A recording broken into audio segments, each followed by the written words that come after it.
قوم عاد کی تباہی اور بربادی کا مختصر واقعہ یہ ہے کہ یہ قوم احقاف میں رہتی تھی، جو عمان اور حضرموت کے درمیان یمن کا ایک ریگستانی علاقہ ہے۔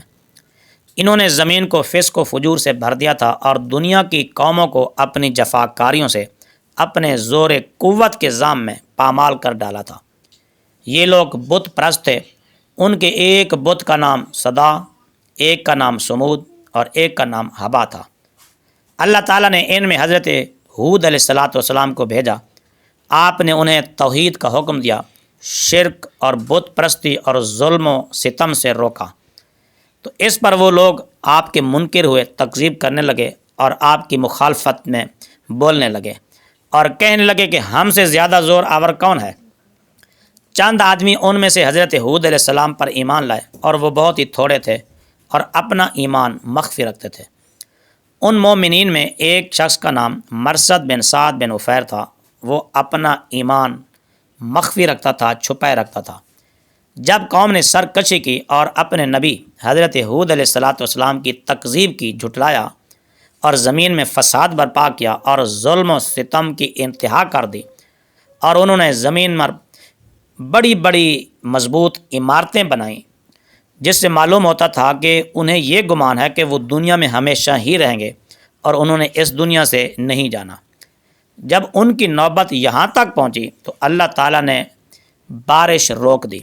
3 سال تک بارش نہ آئی۔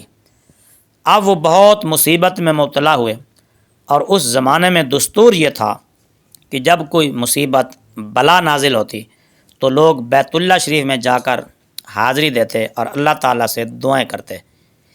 تو اسی وجہ سے ان لوگوں نے بھی ایک وفد بیت اللہ شریف کو روانہ کیا۔ اس وفد میں قیل بن عنز اور نعیم بن حزال اور مرثد بن سعد بھی تھے۔ یہ وہی لوگ ہیں جو حضرت ہود علیہ السلام پر ایمان لائے تھے، یعنی حضرت مرثد بن سعد، اور اپنا ایمان چھپائے رکھتے تھے۔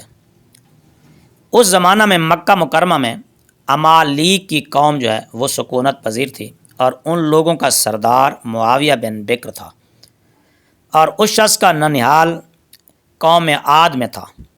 اسی تعلق کی وجہ سے یہ وفد مکہ مکرمہ کے حوالی میں، یعنی اطراف میں، معاویہ بن بکر کے یہاں مقیم ہوا ٹھہرا۔ ان لوگوں نے اس وفد کا بہت احترام کیا، عزت کی، بہت خدمت کی۔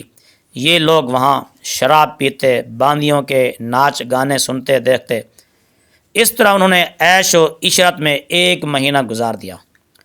معاویہ کو خیال آیا کہ یہ لوگ تو یہاں پر آرام میں پڑ گئے، رہا تو سکون میں بیٹھ گئے، اور ان کی قوم جو مصیبت میں وہاں مبتلا ہے، اپنی قوم کا مصیبت میں پڑنا، ان کے دکھ غم تکلیفیں یہ بھول گئے۔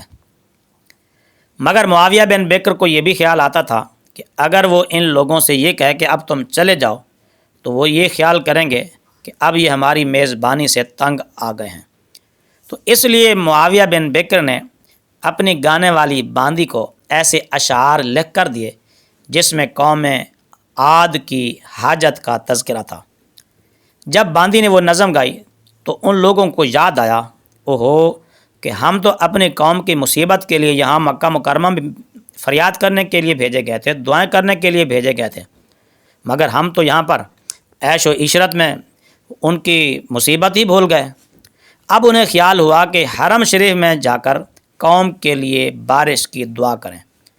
اس وقت مرثد بن سعد نے کہا کہ اللہ کی قسم، تمہاری دعا قبول نہیں ہوگی، تمہاری دعا سے پانی نہیں برسے گا، لیکن اگر تم اپنے نبی کی اطاعت کرو اور اللہ تعالیٰ سے توبہ کرو، مطلب اس کا یہ تھا کہ اگر تم ایمان لے آؤ تو پھر تم پر بارش بھی ہوگی، اللہ تعالیٰ تم سے راضی ہو جائے گا۔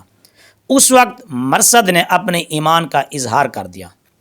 ان لوگوں نے مرثد کو چھوڑ دیا اور خود مکہ مکرمہ میں جا کر اللہ تعالیٰ سے دعا کی۔ 3 بادل ظاہر ہو گئے، ایک سفید، ایک سرخ اور ایک سیاہ، اور آسمان سے ندا آئی کہ اے قیل، اپنے اور اپنی قوم کے لیے ان بادلوں میں سے ایک بادل اختیار کر لو، چن لو۔ تو اس نے سیاہ بادل کو چن لیا، اس خیال سے کہ سیاہ بادل میں پانی زیادہ ہوتا ہے، بارش بہت آئے گی۔ چنانچہ وہ بادل اس کی قوم کی طرف چل پڑا اور اس علاقے میں پہنچا۔ لوگ دیکھ کر بہت خوش ہوئے، مگر اس میں سے ایک ہوا چلی، وہ اتنی شدید اور تیز ہوا تھی کہ اس نے اونٹوں کو اور آدمیوں کو اڑا اڑا کر کہیں دور دور پھینک دیا۔ اور یہ دیکھ کر وہ لوگ اپنے گھروں میں داخل ہو گئے اور دروازے بند کر لیے، مگر ہوا کی تیزی سے نہ بچ سکے۔ اس ہوا نے ان کے دروازے بھی اکھیڑ ڈالے اور ان لوگوں کو ہلاک کر دیا، تباہ و برباد کر دیا۔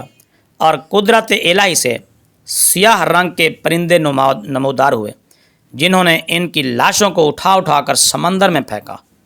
حضرت ہود علیہ السلام جو مومنین کے ساتھ اس قوم سے جدا ہو گئے تھے، وہ اس لیے سلامت رہے کہ وہ الگ تھے، اور قوم کے ہلاک ہونے کے بعد وہ ایمانداروں کو لے کر مکہ مکرمہ میں پہنچے اور آخر عمر تک وہیں رہے۔ تو اللہ تعالیٰ نے اس قوم کی ہلاکت کا ذکر کرتے ہوئے فرمایا فَأَنْجَيْنَاهُ وَالَّذِينَ مَعَهُ بِرَحْمَةٍ مِّنَّا وَقَطَعْنَا دَابِرَ الَّذِينَ كَذَّبُوا بِآيَاتِنَا وَمَا كَانُوا مُؤْمِنِينَ۔ تو ہم نے اسے یعنی حضرت ہود علیہ السلام کو اور ان کے ساتھ ایمان لانے والوں کو اپنی رحمت سے نجات دی، اور جو ہماری آیتوں کو جھٹلاتے تھے ہم نے ان کی جڑیں کاٹ دیں اور وہ ایمان والے نہ تھے۔